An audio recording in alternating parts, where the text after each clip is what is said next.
مگر پھر بہرحال انہوں نے حضرت علی نے بھی یہ سوچا کہ مدینہ میں حضرت عائشہ نہ آ جائیں اپنے، جو کہ ان کے ساتھ کافی گروہ شامل ہو گیا تھا، تو باہر مقابلہ کرنا چاہیے، کیونکہ یہاں وہ موجود تھے جو حضرت علی حضرت عثمان کے قاتل جو تھے، تو وہ سارا پھر پتہ چل جاتا یا جو بھی. لیکن حضرت علی نے بھی یہی مناسب سمجھا کہ باہر نکل کر مقابلہ کرنا چاہیے، اور وہ بھی بصرہ جانے کے لیے تیار ہوئے.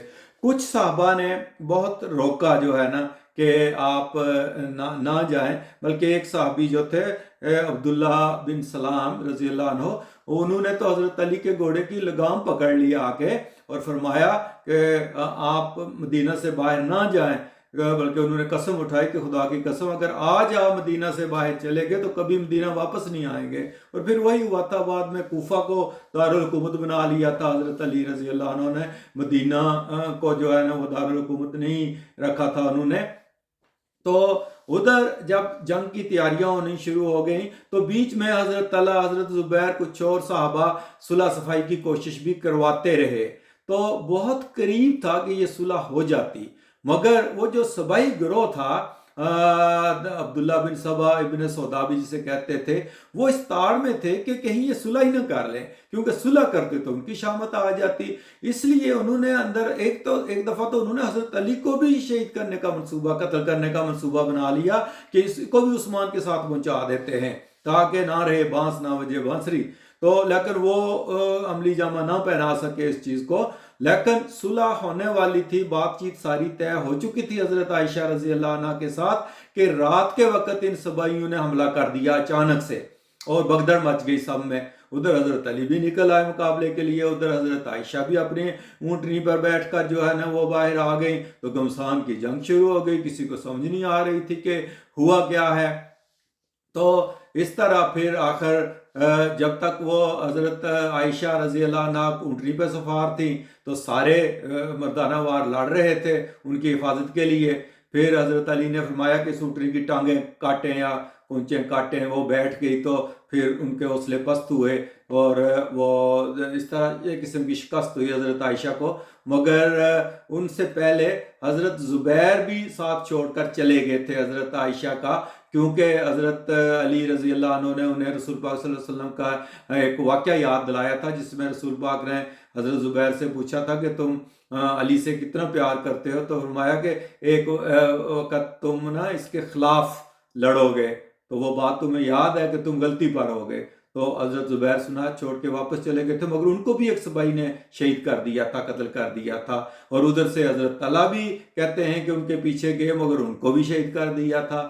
تو اس طرح پھر وہ اس جنگ میں ایک قسم کی ناکامی ہوئی حضرت عائشہ کو، مگر حضرت عائشہ رضی اللہ عنہ کو کوئی نقصان نہیں پہنچایا گیا تھا، کوئی زخمی ہوئی تھی، مگر ان کے بھائی محمد بن ابو بکر کو حضرت علی رضی اللہ عنہ نے فرمایا کہ ان کو جو ہے نا وہ مکہ میں رکھو، اور پھر اس کے بعد جو ہے نا وہ مدینہ بھی پھر بھیج دیا تھا. اور بعد میں حضرت عائشہ نے بھی کچھ دن رہنے کے بعد فرمایا تھا کہ یہ غلط فہمی کی بنیاد کے اوپر ہوا ہے. تو اس کے بعد پھر متوجہ ہوئے وہ حضرت امیر معاویہ کی طرف. تو ادھر امیر معاویہ جو ہے نا وہ انہوں نے وہ کرتا بھی منگوا لیا ہوا تھا جو حضرت عثمان کا خون آلود تھا، وہ حضرت نائلہ کے انگلیاں بھی کٹی ہوئی. تو جو بہت جوش تھا جو ہے نا شام میں انہوں نے حضرت علی کے خلاف ایک پورا محاذ تیار کر لیا ہوا تھا. تو پھر ان کی بھی جو ہے نا جنگ صفین جو ہے وہ ہوئی، اور وہ لڑنا نہیں چاہتے تھے دونوں. ویسے ایک حد تک کوشش کی، کیونکہ 3-4 مہینے آمنے سامنے بیٹھے رہے، اکا دکا کیا کئی مار کے ہوئے، لڑتے تھے صبح پھر چلے جاتے تھے، پھر اس طرح کر کے ان میں بھی صلح صفائی کی ایک کوشش ہوئی.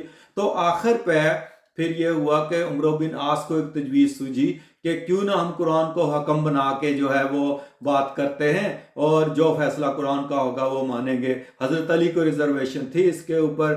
اور لیکن بہرحال حضرت علی کے اپنے ساتھیوں نے، آدھے ساتھی کہہ رہے تھے کہ قرآن کو حکم مانو، آدھے کہہ رہے تھے نہ مانو. بہرحال حضرت علی کو بدل ناخواستہ ماننا پڑا. ادھر امیر معاویہ کی طرف سے، شام والوں کی طرف سے عمرو بن عاص کو جو ہے نا وہ حکم مقرر کیا گیا. ادھر جو ہے نا وہ شامیوں عراقیوں کی طرف سے یا حضرت علی کی طرف سے ابو موسیٰ اشعری کو بلا کر حکم مقرر کیا گیا. مگر کمزور آدمی تھے حضرت ابو موسیٰ اشعری. عمرو بن عاص بڑے تیز تھے، تو حضرت علی نے بھی ریزرویشن ظاہر کی، مگر کیا کرتے، جب دونوں میں معاہدہ یہ ہوا کہ ہم حضرت امیر معاویہ کو بھی اور حضرت علی دونوں کو معزول کر دیتے ہیں، اور ایک شورا جو ہے نا وہ انتخاب کرے گی نئے خلیفہ کا، تو یہ فیصلہ ہوا۔ مگر جب اعلان کرنے کا وقت آیا تو حضرت ابو موسیٰ اشعری نے حضرت عمرو بن عاص کو کہا کہ آپ اعلان کرو، تو وہ تیز تھے، انہوں نے حضرت ابو موسیٰ سے کہا کہ نہیں آپ پہلے اعلان کرو، آپ بزرگ ہیں۔ تو حضرت ابو موسیٰ نے کہا کہ میں بطور نمائندہ جو ہے نا وہ حضرت علی کو بھی اور حضرت امیر معاویہ دونوں کو جو ہے نا وہ معزول کرتا ہوں، اور ایک کمیشن جو ہے نا وہ فیصلہ کرے گا۔ پھر حضرت عمرو بن عاص آئے تو انہوں نے کہا جی کہ آپ نے سن لیا کہ حضرت علی کے نمائندہ نے معزول کر دیا ہے حضرت علی کو، اور میں بھی حضرت علی کو معزول کرتا ہوں، مگر میں امیر معاویہ کو برقرار رکھتا ہوں، کیونکہ وہ حضرت عثمان کے ولی ہیں اور قصاص کے حقدار ہیں، اس لیے وہ حق پر ہیں۔ تو اس طرح شور مچ گیا۔ حضرت ابو موسیٰ اشعری نے بھی کہا کہ یہ غداری ہو گئی ہے، یہ غلط ہوا ہے، یہ فیصلہ نہیں ہوا تھا، ہم نے تو دونوں کو معزول کیا تھا۔ مگر اس طرح بدقسمتی سے، اب ہم کیا کہیں کہ کون ٹھیک تھا یا کون غلط تھا، مگر یہ فیصلہ ہو گیا کہ حضرت علی کو معزول قرار دے دیا گیا اور حضرت امیر معاویہ کو برقرار رکھا گیا، اور ایک نئے فتنہ کی بنیاد پڑ گئی۔ یعنی ایک فتنہ ابھی ختم نہیں ہوا تھا کہ ایک اور فتنہ آگے اگلی قسط میں ہم بتائیں گے کہ پھر کس طرح وہ خارجیوں والا معاملہ ہوا، اور پھر فتنہ در فتنہ اور فتنہ در فتنہ ہوتے ہوتے کئی گروہ بن گئے، اور کئی قسم کے قتل و غارت، اور لاکھوں ہزاروں انسانوں کی جانیں جو ہے نا وہ اس سے گئی۔ تو ابھی اس کے بعد دیکھتے ہیں کہ پھر حضرت علی اور حضرت امیر معاویہ کے درمیان کیا ہوا، حضرت علی کو کس طرح شہید کیا گیا، اور پھر امیر معاویہ نے کس طرح جو ہے نا وہ یزید کو اپنا ولی عہد بنایا۔ تو یہ اگلی قسط میں پھر جو ہے نا یہ آگے چلائیں گے اس سلسلہ کو۔